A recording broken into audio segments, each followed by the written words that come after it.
Hello, welcome to Jibrin Angle on Weleke TV. My name is Jibrin, and this is my angle. Thank you once again for joining us together with Barrister Manta, as always, to discuss several topical issues that has to do with both Nigeria and globally. And I hope you'll be just sit back and actually watch this program because it's going to be interesting. Barrister, thank you once again for joining us. I'm happy to be here. Yeah, for those of you who are not familiar with Barry, probably this is your first time. Barrister Austin Manta is a very, very senior legal practitioner. I consider him I consider him an icon in the legal practice. He is an authority in that, and he is also a very, very effective public affairs analyst. And that is it. So let's go to the first. Now, that was not supposed to be my first topic, but it just broke last night, or like even the evening yesterday, afternoon time. That is US time afternoon. Nigeria obviously at night. So I think on the online now, that's the trending stuff. Um, Finally, Barrister, Donald Trump has designated Nigeria as a country of concern. And okay, let me let me read his tweet on Truth Social.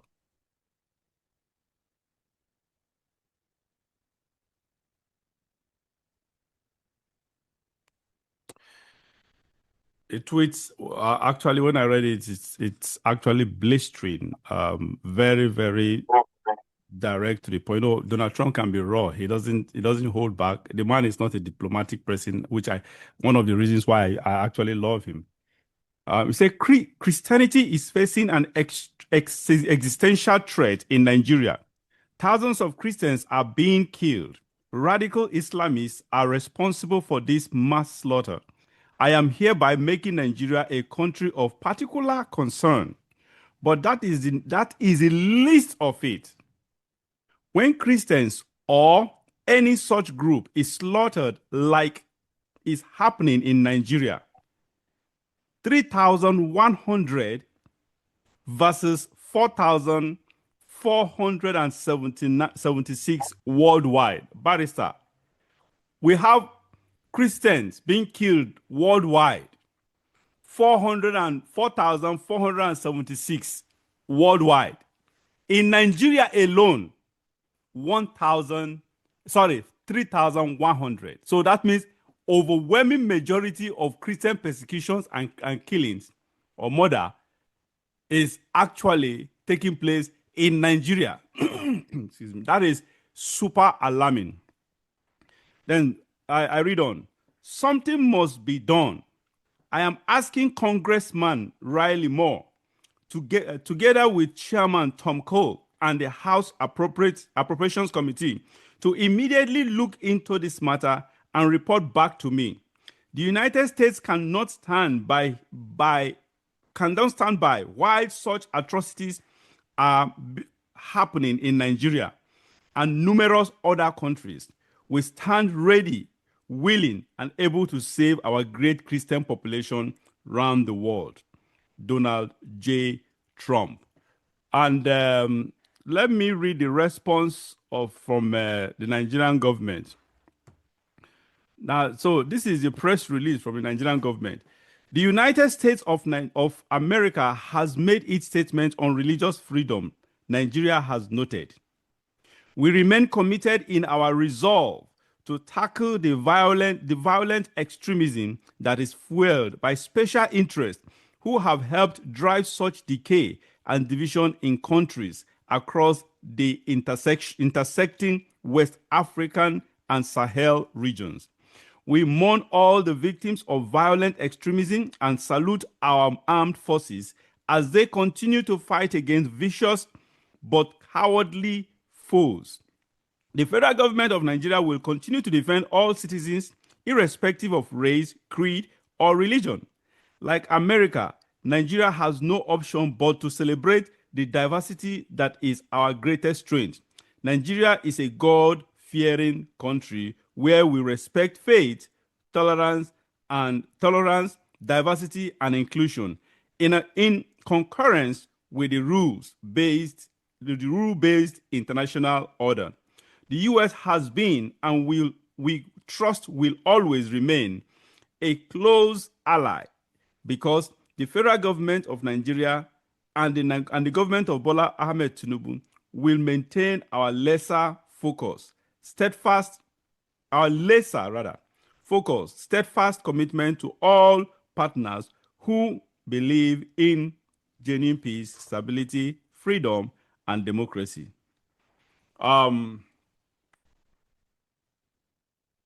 Barrister, first, Nigerians' response, especially this paragraph. Anyway, I can understand diplomacy. They will say what we don't do. That's just the truth. It say, like America, Nigeria has no option but to celebrate the diversity that is our greatest strength. Yes, I agree with that. Nigeria is God-fearing country where we respect faith, tolerance, and diversity and inclusion. That is absolute lie.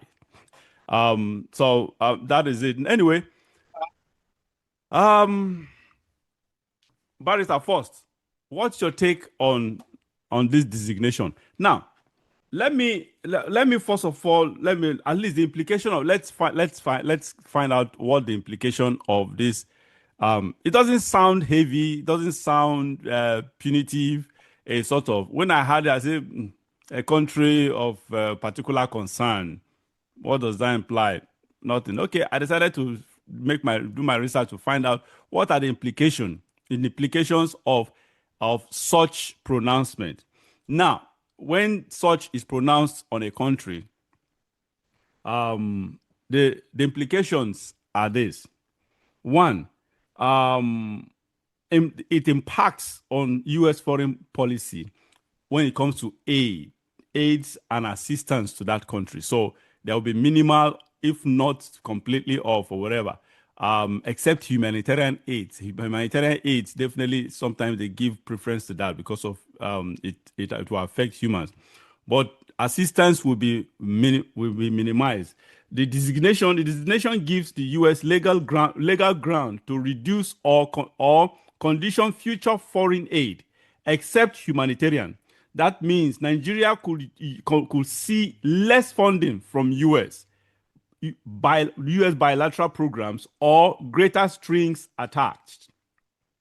For example, security assistance, developmental aid, joint programs might be jeopardized if the U.S. chooses to act. 3.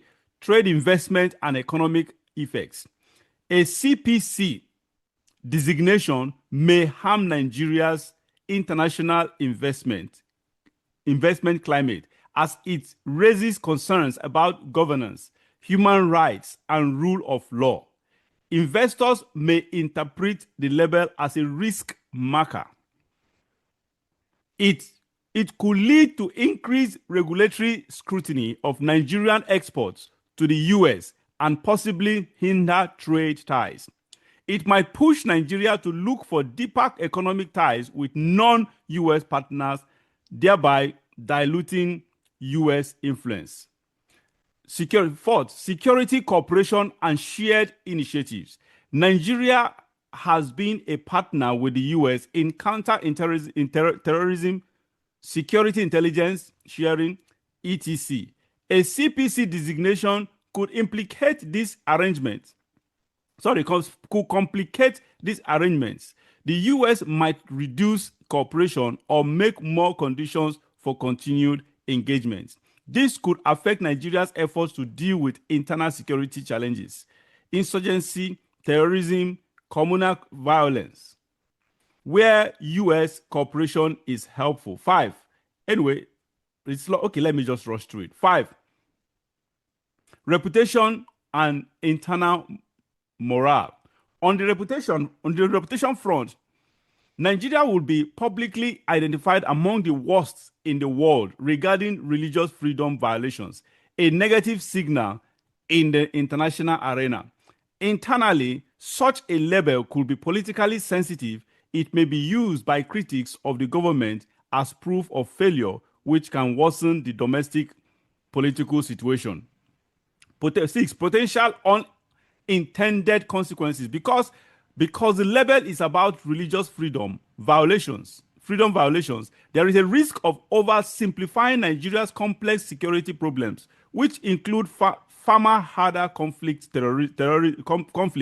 terrorism, communal violence, as purely religious issues. This may misallocate policy response. Some Nigerian officials argue this narrative is misleading. Anyway, it goes on. It's very, very more on and on and on. Now, there are the designation sounds a kind of unserious, sounds not alarming, sort of not threatening.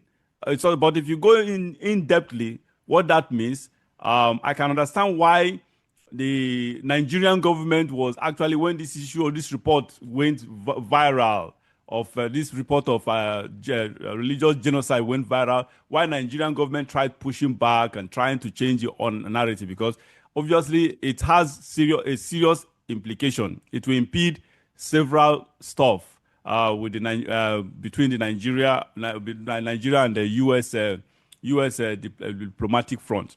So, Barrister, what is your take on this? Yes, thank you very much for that topic. This designation of Nigeria as a country of concern, remember, it was done during Trump's first term. Yes. And lifted by Biden. Joe Biden, and now reimposed. This is only the first step, and it comes with it an international attention. And to that extent, it is beneficial to the people of Nigeria, insofar as international attention is now focused on the killings in Nigeria. Now it is even more than the Christian killings of every kind that is going on in Nigeria. By focusing international attention on Nigeria, the government is going to be forced to take action. And don't forget, we have within the country, there is a general consensus that the government or elements in the government are complicit in the insecurity and the killings that are going on in the country. So it is a wake-up call for government to take decisive action, because we have not seen the decisive action that the government and the security agencies ought to take to bring this malaise to an end. We have not seen it. We know the villagers know where the leaders of these people are. The army does not seem to know where they are. They only react instead of being proactive. If you know, Nigeria is not such, it's a big country, but it's not such a big country that the army cannot operate or map out. They know where these people are, what has stopped them for the past decade from taking them out. You have the Air Force, you have the Navy, you have the Army with their tanks, every kind of modern ammunition that you think the Nigerian Army has. So the question has always been, why has it proven difficult or impossible for the army to take out these people and restore normalcy? Nobody has answered that question. Not the army, not the government. It is left for conjecture. It is left for the ordinary person to decide or think what it is. So this designation is going to help focus attention, pressure the government and our security forces to become proactive, to be seen to do something about it. Because, like I said, the designation is just the first step. Yeah. There's another list called the special watch list. Yeah. If by this designation of country of particular concern, we are not seen to be doing anything to stop what is going on, Nigeria will transit to the country of special, it will enter the special watch list, which has more severe consequences. And I will want the United States government to go further because there are three lists: country of particular concern, special watch list, and EPC, that's entity of particular concern. Within the country, we know the entities that are doing these things. Yeah. They should also be designated. Boko Haram had earlier been designated by the US as an entity of particular concern.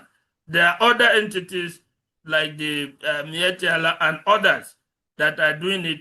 The United States should go further and designate such entities. There's another one, Laula Kata, that came out. They should designate these entities as entities of particular concern because that helps track their funding, track their personnel, track their collaboration with other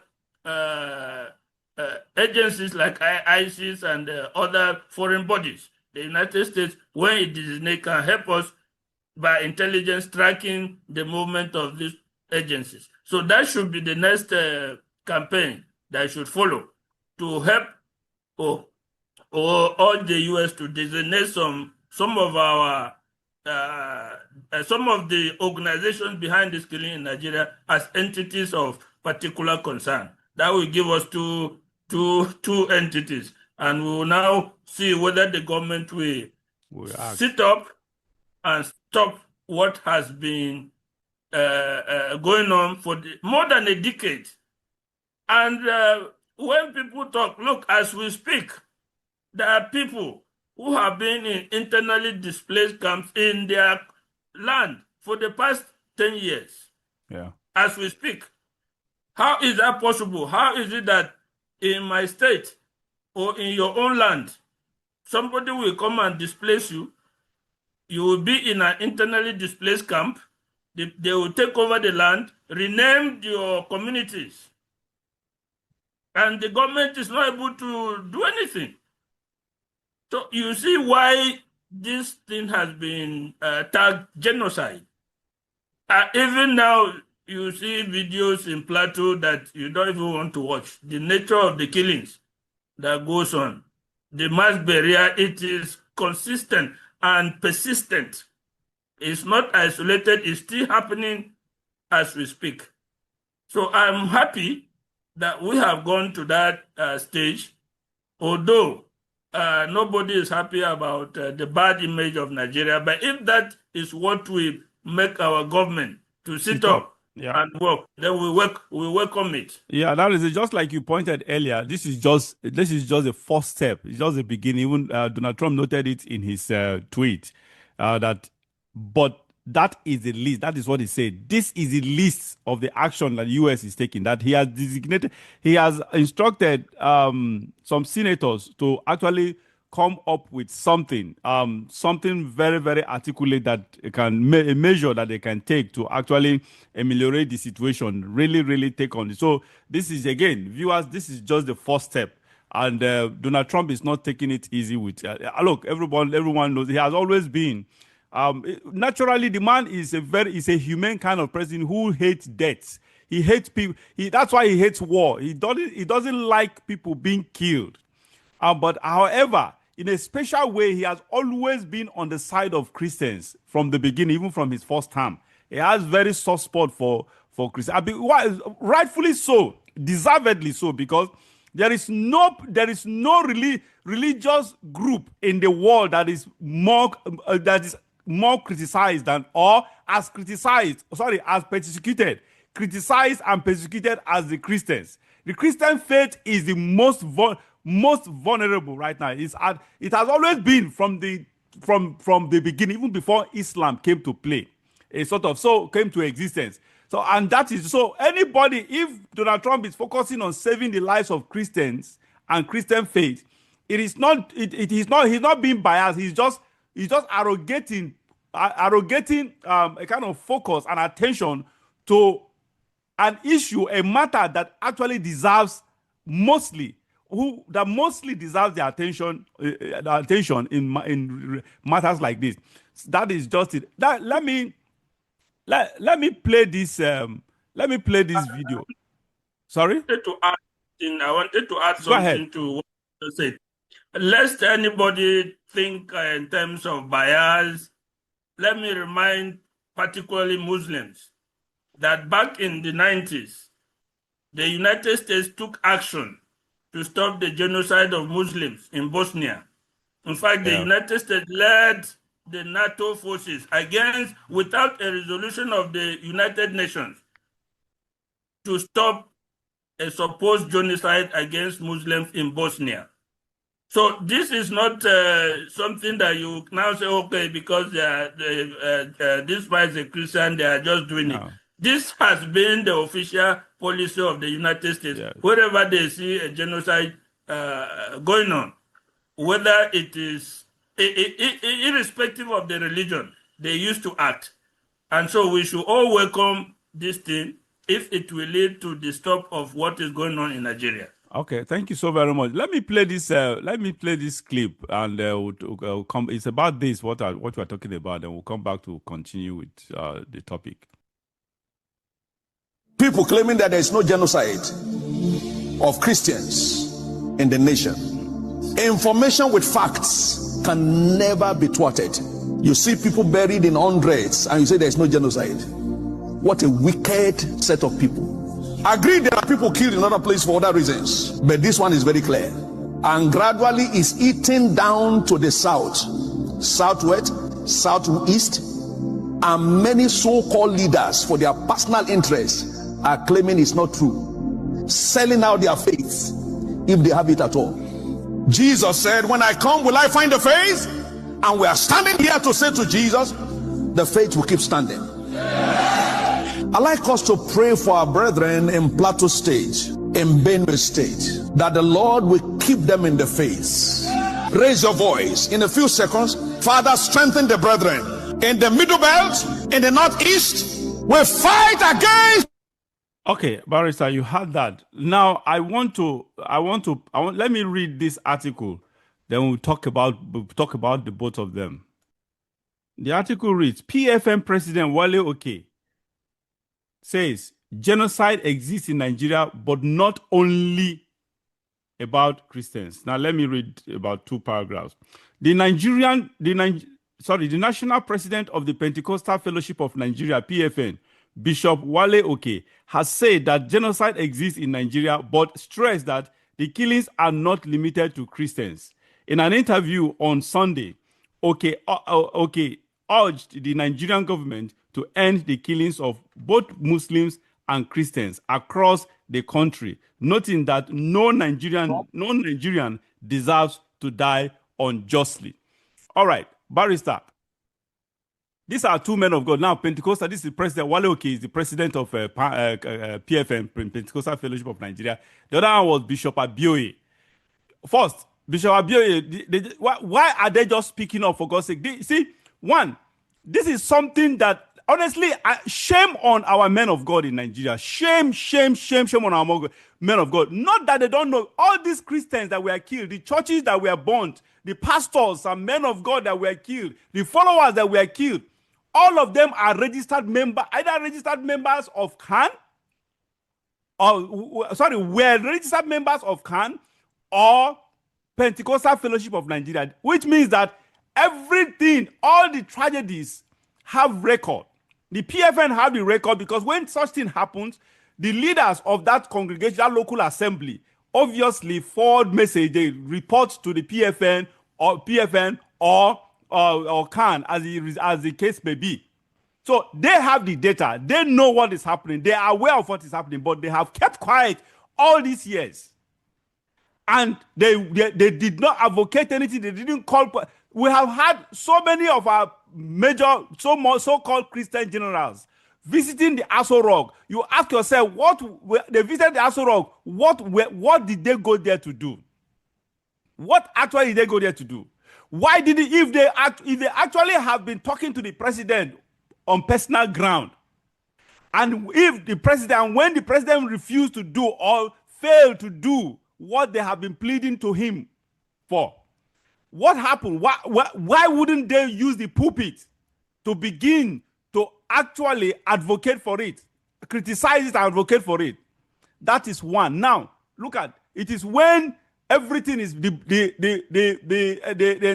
entire West, the West, US have blown the entire thing out of the cover off of the entire thing. That is when the Christians are pretending. Our leaders are coming out to begin to acknowledge, yes, there is actually genocide. There is genocide. Where were you? This is the primary. It is this whole incident and situation is primarily the responsibility, the basic responsibility of the men of God in Nigeria.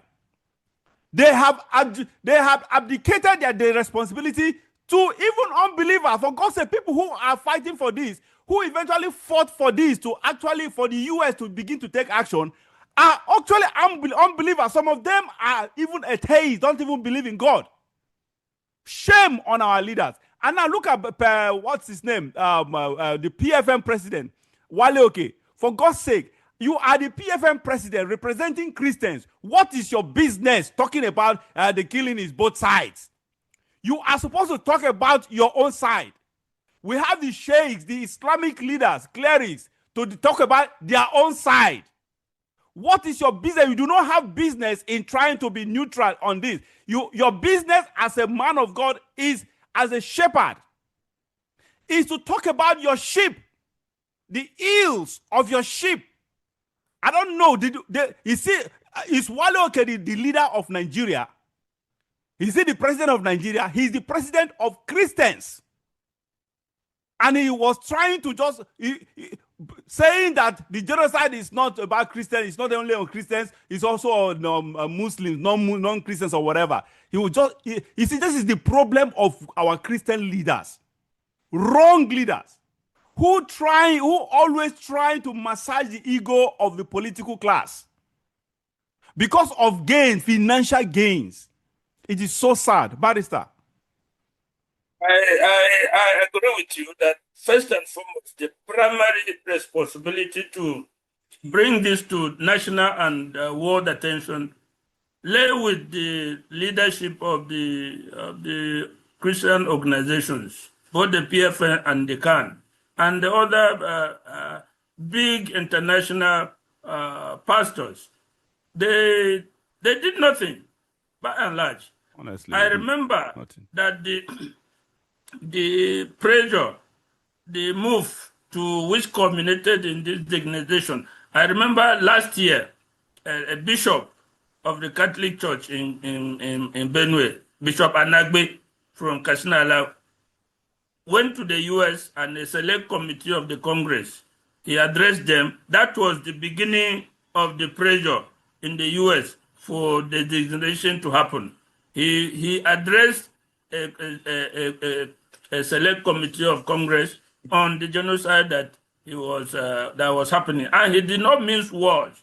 And he came back to such pressure, such abuse, such threats that he has for now remained silent. You would have expected that people like Adeboye, people like Oyedefo, who run just not within Nigeria but international body of Christians, should be in the forefront to pressure both Nigerian government and the international community to do something about what was happening to their folk, to their members, to their sheep. But of course, they are so comfortable and they are so susceptible to pressure from the government that they could not do anything.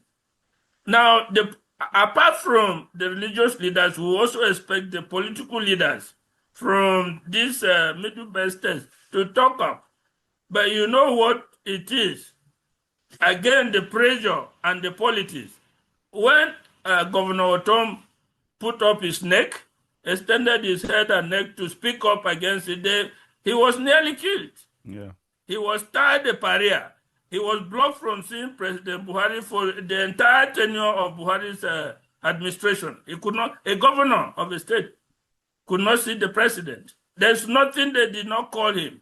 There's no pressure they did not bring to bear. Even he was attacked and even bullets shot at him when he brought up and tried to bring the attention of the nation and international community to what was happening then.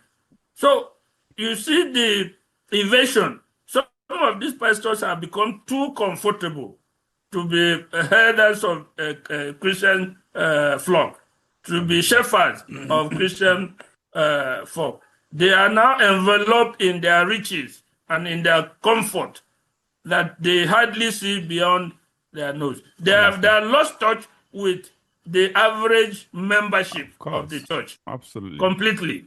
Honestly. Otherwise, every church that was born, every pastor that was kidnapped and killed has a denomination. Yeah. And the records are there. One would have expected that over the years, almost on a monthly basis, these people publish the records of churches that are burnt, communities that are destroyed, number of people that are killed. One would have expected that they publish so that it will be beyond argument. They will not. They will not do that because the leadership the leadership of CAN, Christian Association of Nigeria, and PFM, Pentecostal Fellowship of Nigeria, are in the pocket of the government. Government bribes them. That is what I'm agreeing with you on. That's the problem. I'm agreeing with you on that. They have made themselves susceptible to the pressure from the government. Honestly, which is not supposed to be. It is so sad. When you it is true, and I have no issue with that. A lot of Muslims, maybe even more Muslims, have been killed than Christians. But that is not the issue. You can compare today and see, like look at Plateau and Benue. How many communities in the Muslim side have been wiped out? Their villages renamed. Taking over, Taking over are renamed, given new names. How many? None. Anybody point to one? But you can point to so many in Plateau, Benue. How many communities in the Upper North have hundreds of thousands of people in IDP camps for the past 10 years? Yeah, none. But we can point to several till today. So there is a difference. Let's not conflate everything into one point and seek to moderate and make a very severe tragedy of no consequence. That is what these apologists are trying to do. Honestly. But I thank God that we have reached the point. And look, one of the implications that you talked about when we were talking, the security cooperation between U.S. and the United States, between Nigeria and the United States. Don't forget that we have almost tailored all our military assets towards the U.S. It's the U.S. that is supplying Nigeria with military equipment. We have 12 Super Tucano aircrafts that are critical, supplied by the U.S. If the U.S. chooses to stop the spare parts of this equipment, we'll be crippled. Our military will be, even the little effort that they are putting will be gone. We'll have to start from scratch. So there are consequences for this. And the earlier the government sits up, demonstrate a decisive action on this, the better. And when they do that, it is going to benefit everybody, not just the Christians. It will also benefit the Muslim community as well. Yeah. Yeah, that is unfortunately the criminal president we have in Bola Tinubu he is more of his concern is the most important thing to him right now is power. It's power, political relevance. So he knows, and they know who the people are who are sponsoring this, people who are in charge of this. What the military cannot do because you can't give a dog a bone to keep.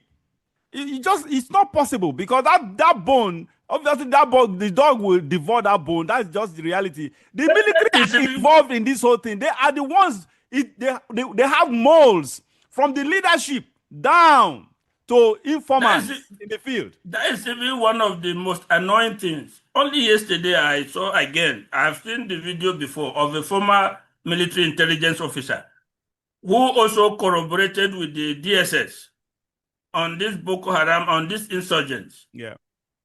You know, over the years, hundreds and hundreds and hundreds of Boko Haram kidnappers, the Herder Fulani people have been arrested and detained and have been interrogated over the years. They have named names. They have said who supplies them. They have given addresses. The man said they know every person that is sponsoring them, both the military intelligence and the DSS. They know. Yeah. They know. So if they know, the government knows. They know, of course. They are in government. Most of them, he said when he came up and saw that some of the list, some of the people men were ministers, some were governors. So unless the person at the head, that is the president, by his body language, the man will not. Done. You, the subordinates, you cannot do anything. No, barrister, what do you expect from Bola Tinubu? Look, your foundation, if your foundation is faulty, you can't be able to act in a righteous way. Bola Tinubu's foundation is riddled with a whole lot of, riddled and shrouded in a whole lot of both uncertainties and crime. And so some of these people, these actors that are perpetrating this insecurity in Nigeria or on Nigeria, they know some of his debts. So whatever they have against him, they may be using using that as a blackmail. So that is the problem. That is why it is not good. I even during this election, past election, I was hammering on this. Because the negative side, the disadvantage of electing a leader that has so many skeletons in his cupboard, it is so huge because that will impede a smooth and successful, that even the person repents, even if the person changes and chooses to be righteous, chooses to do the right thing, he will not be, because there is a baggage. The foundation that is his baggage will not allow him. People will use that to blackmail him and pull him down, both locally and globally. And that's the problem. So I do not expect anything good to come from Tinubu. I bet you, I do not expect anything. Because one, Tinubu is a very selfish man. He is centered on retaining power. He is focused on amassing more and more wealth. He is focused on political relevance.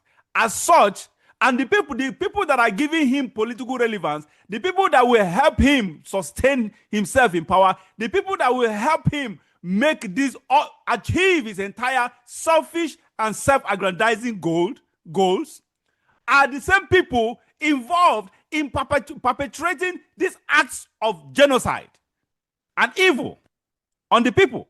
So you see the conflict there. The situation is so complicated that it's not a straightforward way. There's no straightforward way of solving it. Again, the military intelligence official was very emphatic that when they came to corroborate with the DSS, they were shocked at the sheer amount of information and evidence that the DS had over these insurgents, over this Boko Haram, over all these things that is happening. That means that they know everything. But the head, right from the time of course, during Buhari, everybody knew that he was complicit in what was happening, deliberately. So there was no incentive for the subordinates to take decisive action. But it was expected that when Tinubu came to power, there would be a difference. But we have seen only so far half-hearted action against, and then of recent we see a resurgence. We are seeing a kind of resurgence in the killings. Yeah. So anyway, we go back to the fact that the head is not decisive. And has not shown by his body language because he wants this thing to be wiped out. No, he cannot. The head is not decisive, and it is deliberate that it's not decisive because he contributes to it, and because of his personal selfish interest.